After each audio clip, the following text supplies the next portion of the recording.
Hello everyone, कैसे हैं आप लोग। आप लोगों का पुनः आकांक्षा एजुकेशनल चैनल में स्वागत है। आज का हमारा टॉपिक है कंपाउंड एडवर्ब, मतलब संयुक्त क्रिया विशेषण।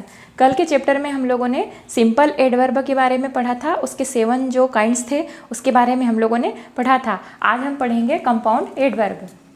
अब कंपाउंड एडवर्ब क्या होता है? जो क्रिया विशेषण दो शब्दों से मिलकर बनते हैं उन्हें कंपाउंड एडवर्ब कहा जाता है। जो क्रिया विशेषण होता है, दो शब्द, या तो दो भी हो सकता है, दो से ज़्यादा भी हो सकता है, उनसे मिलकर जो क्रिया विशेषण बनते हैं उनको क्या कहा जाता है? कंपाउंड एडवर्ब कहा जाता है। जैसे somewhat, however, otherwise, not at all, by all means.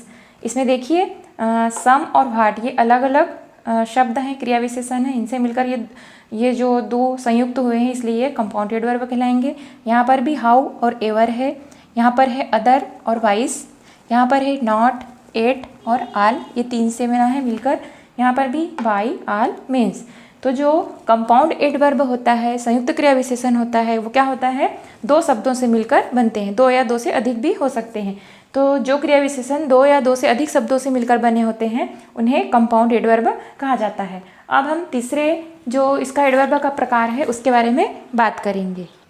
अब हम एडवर्ब के तीसरे प्रकार इंट्रोगेटिव एडवर्ब में आते हैं। इंट्रोगेटिव एडवर्ब यानी होता है प्रश्नवाचक क्रिया विशेषण। अब वे एडवर्ब जो समय, स्थान, संख्या, रीति, परिमाण, कारण आदि जानने के लिए प्रश्न पूछने में प्रयोग किए जाते हैं प्रश्नवाचक क्रिया विशेषण कहलाते हैं। मतलब ऐसे एडवर्ब होते हैं जो समय, स्थान, संख्या, रीति, परिमाण, कारण आदि को जानने के लिए उससे संबंधित कुछ प्रश्न पूछने के लिए प्रयुक्त किए जाते हैं, वे प्रश्नवाचक क्रिया विशेषण कहलाते हैं। अब जैसे कुछ भी समय को पूछने के लिए कुछ प्रश्न किया जा रहा है, जैसे टाइम के लिए, समय के लिए, when do you study, how long do you study. ठीक है, तो व्हेन और हाउ से हम कुछ प्रश्न कर रहे हैं, पूछ रहे हैं, ठीक है ना। क्या जानने के लिए? समय जानने के लिए, टाइम जानने के लिए कुछ प्रश्न कर रहे हैं। तो व्हेन और हाउ जो है वो क्या है? इंट्रोगेटिव एडवर्ब है।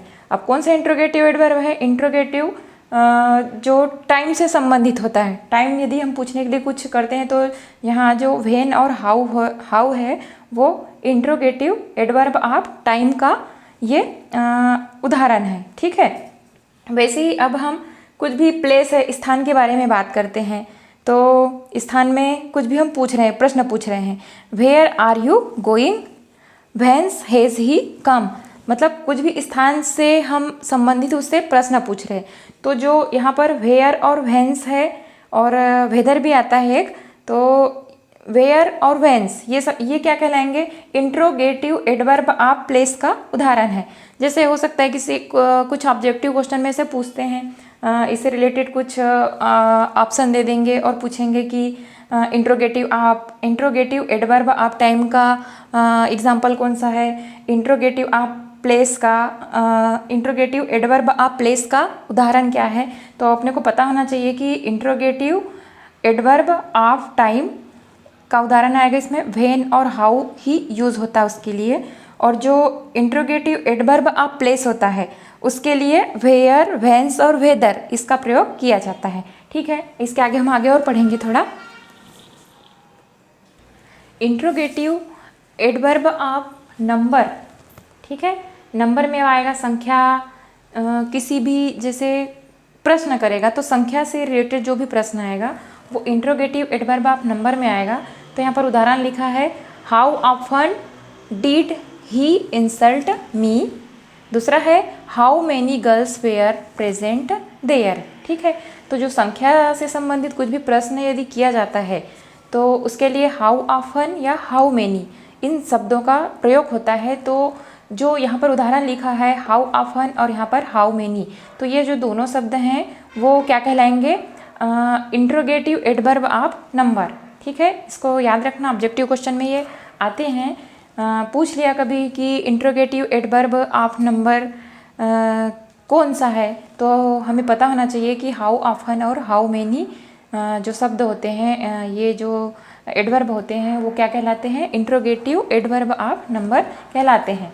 अब चौथे में हम आते हैं मैनर के बारे में। रीति से संबंधित जो प्रश्न पूछता है या परिणाम होता है या मात्रा के लिए होता है, वो इससे संबंधित जो प्रश्न बनेंगे उसके लिए जिन शब्दों का प्रयोग किया जाता है वो क्या कहलाएंगे, इंट्रोगेटिव एडवर्ब ऑफ मैनर कहलाएंगे।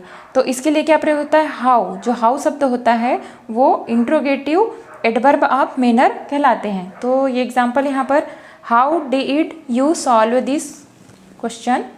दूसरा है how did you manage this. ठीक है, तो रीति से संबंधित या मैनर से संबंधित कुछ प्रश्न होते हैं वो उसके लिए हाउ शब्द का प्रयोग होता है। और यहाँ पर जो हाउ शब्द आया है वो इंट्रोगेटिव एडवर्ब ऑफ मैनर कहलाते हैं। ठीक है, अब ये जो पांचवा है यहाँ पर स्थिति के लिए प्रयुक्त होता है, स्टेट के लिए। ठीक है, स्थिति से संबंधित कुछ भी प्रश्न पूछेंगे तो वो इंट्रोगेटिव एडवर्ब ऑफ स्टेट कहलाएंगे। ठीक है, तो इसके लिए यहाँ पर उदाहरण लिखा है, how do you do, how is he. ठीक है, तो यहाँ पर भी जो हाउ शब्द आया है वो क्या है, इंट्रोगेटिव एडवर्ब ऑफ स्टेट या क्वालिटी। ठीक है, अब इसके आगे छठा और पढ़ते हैं हम। तो जो interrogative adverb of number, interrogative adverb of manner, interrogative adverb of state या क्वालिटी, इतनी चीज़ें हम लोगों ने भी पढ़ ली है। इसके आगे हम क्वांटिटी के बारे में आगे बात करते हैं। अब हम आते हैं इंट्रोगेटिव एडवर्ब ऑफ क्वांटिटी, मतलब जो किसी भी परिणाम को पूछने के लिए हम प्रश्न करते हैं, कुछ भी परिणाम को जानने के लिए जो प्रश्न पूछा जाता है वो इंट्रोगेटिव एडवर्ब ऑफ क्वांटिटी कहलाती है। अब कैसे, यहाँ पर जो उदाहरण दिखा है, how far is Delhi from here, how much did he पे फॉर दिस पेन। किसी भी चीज़ की हम क्वांटिटी के लिए प्रश्न कर रहे हैं, तो यहाँ पर हाउ फार और हाउ मच जो ये दो शब्द आए हैं ये दोनों क्या है, इंट्रोगेटिव एडवर्ब ऑफ क्वांटिटी कहलाएंगे। अब सातवां यहाँ पर कॉज और रीज़न के बारे में, किसी भी कारण को जानने के लिए कुछ प्रश्न किया जा रहा है वो इंट्रोगेटिव एडवर्ब ऑफ कॉज और रीज़न कहलाएगा। तो यहाँ पर उदाहरण दिया है मैंने, why are you late today, why did he laugh. उसके बाद है तीसरा है, wherefore did the child weep. कुछ हम कारण जानना चाह रहे हैं, उसके संबंधित हम प्रश्न कर रहे हैं। तो जो व्हाई है यहाँ पर, व्हाई और वेयर फॉर, इन शब्दों का जो हमने प्रयोग किया है वो क्या कहलाएंगे, इंट्रोगेटिव एडवर्ब ऑफ कॉज और रीज़न कहलाएंगे। अब हम एडवर्ब का जो हम चौथा प्रकार रिलेटिव एडवर्ब है उसके बारे में हम इसमें आगे अब बात करेंगे। ठीक है, अब हम बात करते हैं रिलेटिव एडवर्ब, मतलब संबंधवाचक क्रिया विशेषण, जो एडवर्ब का चौथा प्रकार है, चौथा काइंड है रिलेटिव एडवर्ब, संबंधवाचक क्रिया विशेषण। अब क्या होता है, इस रूप में जो एडवर्ब होता है वो कैसे रहता है, इंट्रोगेटिव एडवर्ब से समानता रखते हैं। इसके पहले हम लोगों ने इंट्रोगेटिव एडवर्ब के बारे में पढ़ा था।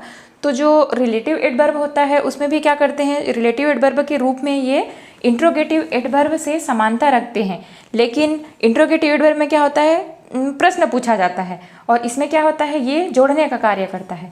ठीक है, रिलेटिव एडवर्ब क्या करता है, इस रूप में जो एडवर्ब होता है वो इंट्रोगेटिव एडवर्ब से समानता रखते हैं, किंतु उनकी भांति ये प्रश्न नहीं पूछते बल्कि जोड़ने का कार्य करते हैं। वो क्या करते हैं, इंट्रोगेटिव एडवर्ब में प्रश्न पूछा जाता है, जैसे हमने देखा था 7-8 उसके जो काइंड्स थे, टाइम से रिलेटेड पूछा उसने, प्लेस से रिलेटेड पूछा, परिणाम है, कॉज है, रीज़न है, इन सब से रिलेटेड प्रश्न पूछा जा रहा था। और यहाँ क्या होता है, यहाँ पर ये जो दो वाक्य होते हैं उनको जोड़ने का कार्य करता है। उदाहरण से हम समझते हैं इसको। एग्जाम्पल यहाँ पर, I know where you live. यहाँ पर देखिए जो वेयर शब्द है, इसके पहले हमने इंट्रोगेटिव एडवर्ब में पढ़ा था कि इनका प्रयोग कहाँ पर होता है, प्रश्न पूछने के लिए किया जाता है।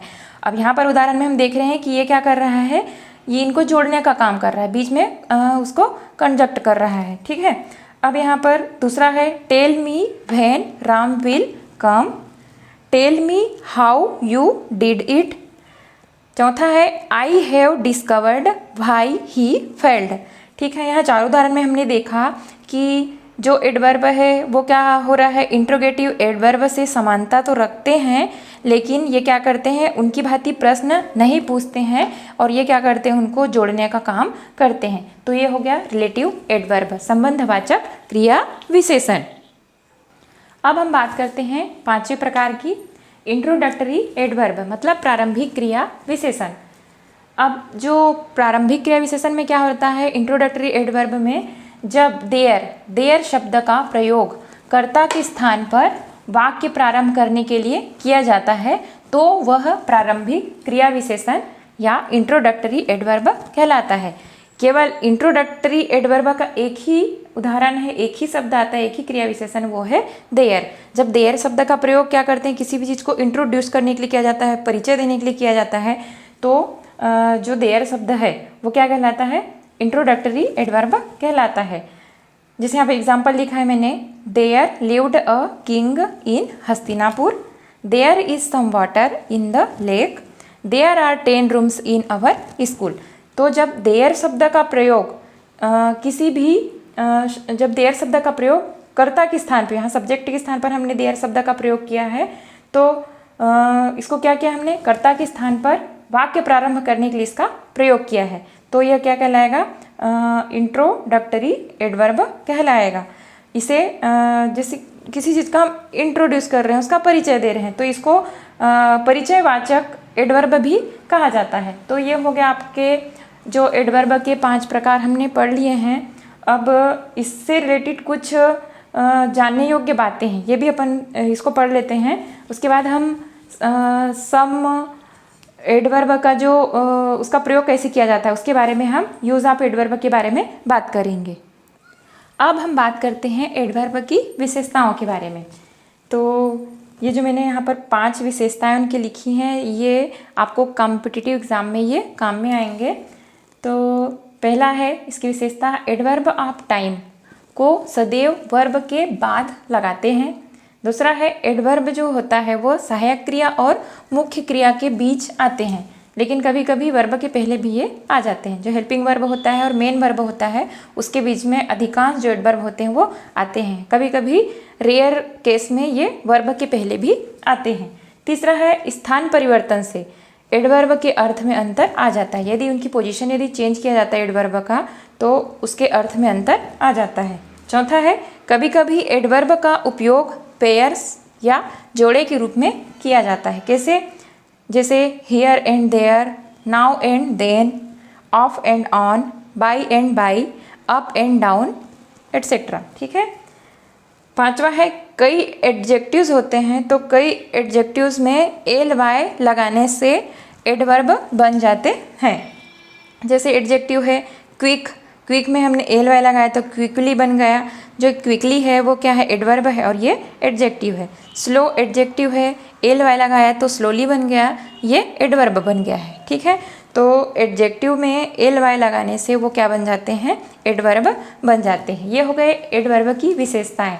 अब इससे संबंधित यदि आप लोगों को कुछ भी प्रॉब्लम हो तो मुझे कमेंट्स बॉक्स में लिखिए, मैं उसके आपको आंसर दूंगी और आपकी जो प्रॉब्लम है उसको सॉल्व करूंगी। और जो आज का चैप्टर है उसे आप लोग लाइक और सब्सक्राइब कीजिए। कल हम पढ़ेंगे सम यूज़ ऑफ अ एडवर्ब। ठीक है।